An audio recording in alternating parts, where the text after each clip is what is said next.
Right, so it is 8 p.m. on a Saturday evening. I have literally just got back from a mastermind up in Manchester. So I've done about 10 hours of traveling over the past 24 hours. So it's been pretty full on, but I've been percolating on some things from the mastermind. And whilst it's fresh in my mind, I wanted to create this video just to run you through some things I think are gonna be really helpful for you as well. Now, this was one of those events or one of those experiences where you come away from them and it just has completely blown the lid off of my self-imposed ceiling as to what I thought was possible.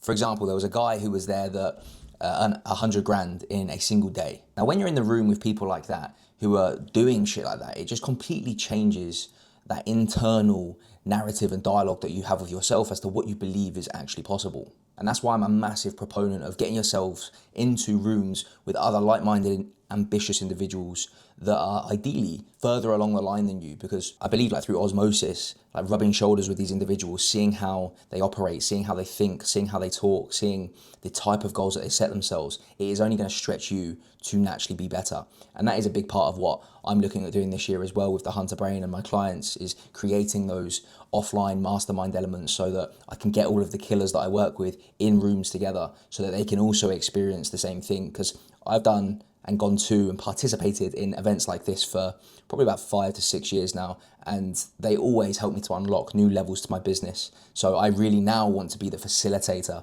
of these rooms as well. But that isn't actually the topic of today's conversation as to what I wanted to get into. Because on the way back from this mastermind, I was on the train, I had 5 hours to kill, so I was just going through my notes on my laptop from the event. So there was a portion in the event where we were looking at the future, we were looking at world building, we were looking at what's the vision that you have for yourself. And I was just revisiting that whilst I had a couple of minutes. And then something really obvious jumped out at me as I was reading that through. The language that I was using was full of I wants. Every single one of them. I wrote this like long, extensive list of what does the vision look like for me in the future?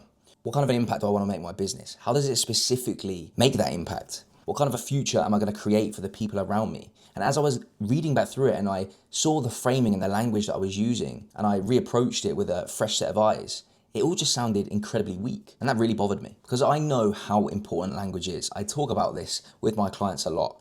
I studied NLP and I continue to study NLP. I'm a qualified NLP practitioner. And for those of you that don't know what that stands for, that's neuro-linguistic programming. And it's a modality and almost like a model that's often used within things like psychotherapy and high performance coaching.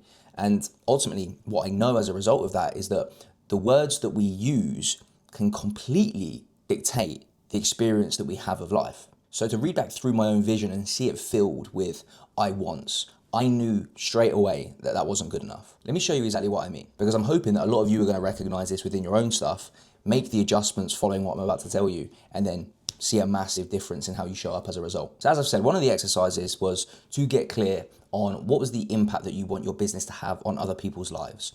And then that's almost like your North Star. And from there, we then wanted to set 3 high, hard goals over the next 2 to 5 year period. So these are goals that are going to completely stretch you. And here are some of the things that I'd written down. I want to create a community, a movement, a tribe, where the people that I work with finally stop feeling isolated and alone and feeling as if their brain is the limiting factor to their success in both their business and their own personal performance. I want to redefine what it means to have this brain type, to move away from it being a disorder that needs to be managed like dementia or something like that, and help people see that it's just a part of human variance, like those that have different levels of melanin in their skin, or those that have different shaped eyes that therefore need to wear glasses. To help people to see that with this brain type, it just needs to be put into the right environment in order for it to thrive. Now listen to those back. I want. Can you feel how passive that is? It's like a fucking wish list. It's definitely not a plan, and it's definitely not a commitment. It's more like a hope. So on the train, I sat there, I read through them, and I changed every single one of them from I want to I will. I will achieve this. I will create this. I will have this impact. And honestly, the second I did that,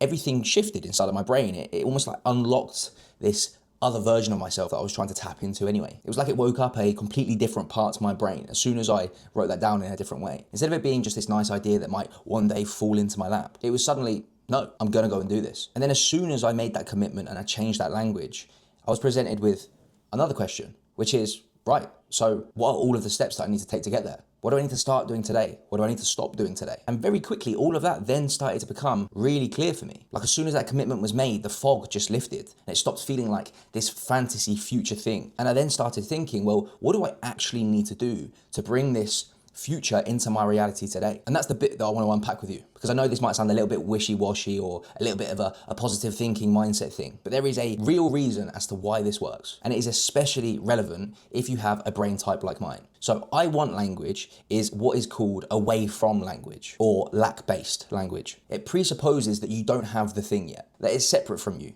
that it might happen one day, if we're lucky. And because of all that, it keeps the goal psychologically distant from us. Your brain hears I want, and it instantly categorizes that as a low priority, low urgency task. And as a result of that, there then is very low dopamine allocation towards that thing, which creates low focus, which creates low action drive. So as a result, we then stay in this passive mode of wanting and hoping, and then our behaviors don't change.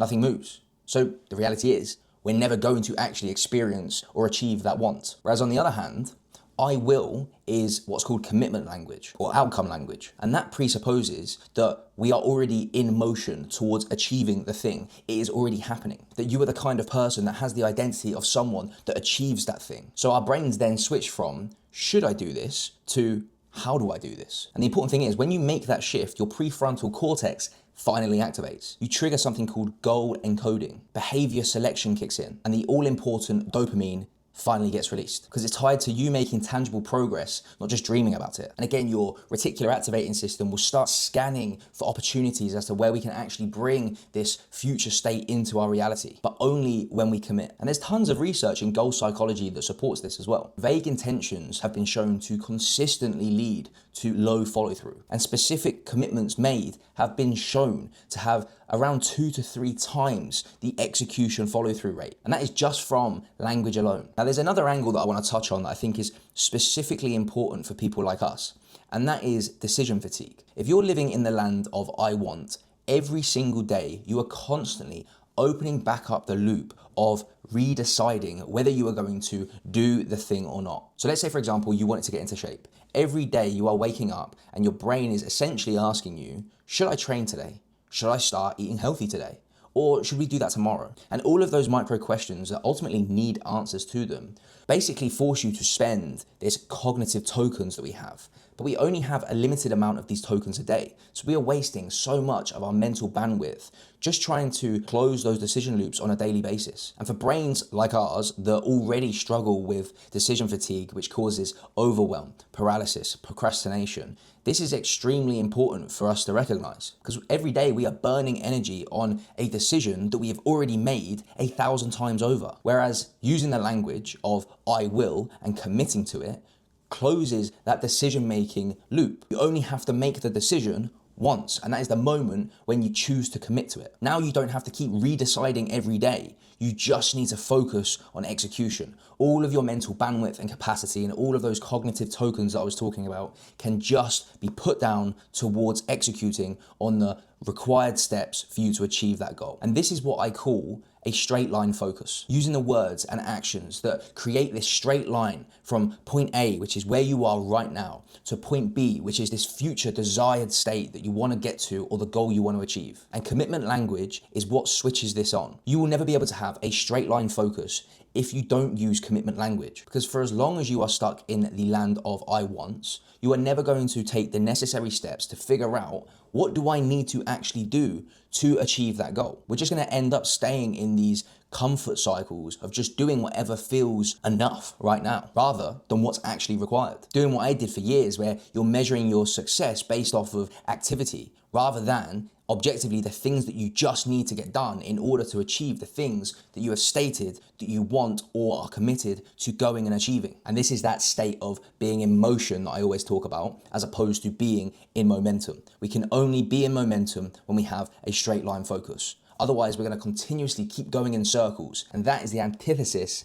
of being in motion. There is a great quote from Fernando Flores where he says, Hope is the raw material of losers. Hope and want keep you in a state of not having. They keep you passive. You will become the passenger of your life, the passenger to the desires. You will constantly be operating from this space of lack, wanting and fantasizing as to what your life could look like, what business you could build, but you will stay in the land of wanting, because the universe, and I'm not talking about it from this kind of spiritual woo-woo perspective, I'm also talking about it from a scientific one.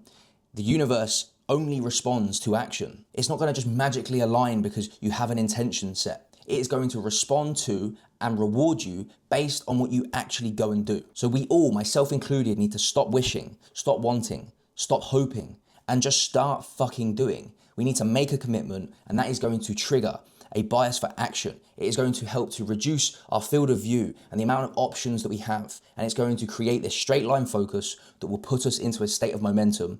And then all we need to focus on from that point onwards is fucking execution. And the first step towards that is getting your language right, because your language creates this invented future. And once you've declared the future that you want with I will instead of I want, you are then able to define the necessary actions that you need to take to make that a reality. And when you operate like that, you move away from wanting and you move into creating.